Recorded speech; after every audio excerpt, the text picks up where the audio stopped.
Hey, what's up mga kaballers? Maligayang pagbabalik sa aking channel. Halina't pag-usapan natin ang balitang GSW confirm. Warriors nagtanggal na ng player. At ang balitang Lakers title contender ngayong season. Official starting lineup ng Lakers inilabas na. Tara na't pag-usapan natin yan dito sa Basketball Hotshots.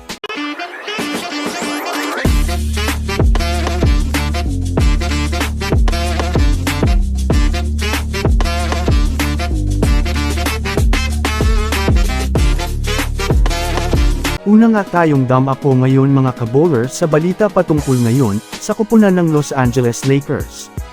Alam naman nga po natin sa ngayon matapos makakuha sila ng mga bigating manlalaro sa free agency market ay marami nga sa mga fans ang nagsasabing isa na nga pong title contender na sa ngayon itong team ng Los Angeles Lakers. Kung matatandaan nga natin mga kabowlers last season, malaki ang naging problema nito sa outside shooting. Ngunit sa ngayon nga mga kabowlers kahit man nga natatalo sila sa laro ay, kahit papano nag-improve pa rin at mas naging consistent. Ito sa outside shooting, samahan mo pa mga kabowlers ng inilabas na nga po, sa ngayon ang kanilang starting lineup, sa darating na regular season. Ito nga mga kabowlers ay si D'Angelo Russell, Austin Reeves, Taurean Prince, LeBron James, at si Anthony Davis. Kung susumadahin nga natin mga kabowlers hindi naman nga po masyadong bago, ang starting lineup na ito. Ngunit dumagdag lang nga po si Taurean Prince na alam nating maaring makatulong pa sa outside shooting ng Lakers. Kaya naman mga kabowlers marami nga ang nakakapansin na isa na itong championship contender muli.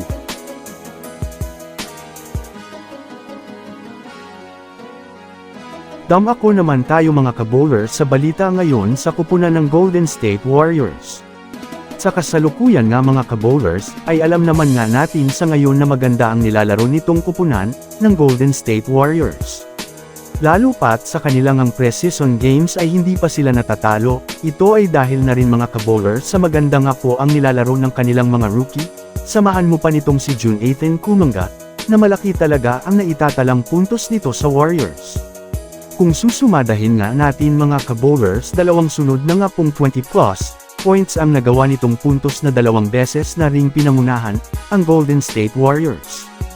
Sa kasalukuyan nga po ay sa ngayon official na nga pong may ini-wave na itong Warriors sa ngayon sa kanilang lineup sa G League affiliate na Santa Cruz Warriors na ito nga ay sina Donovan Williams, Javon Johnson, and Kendrick Davis.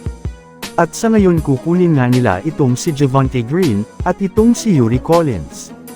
Para naman sa kanilang kupunan sa G League na Santa Cruz Warriors. So that's it for today's video mga kaballers.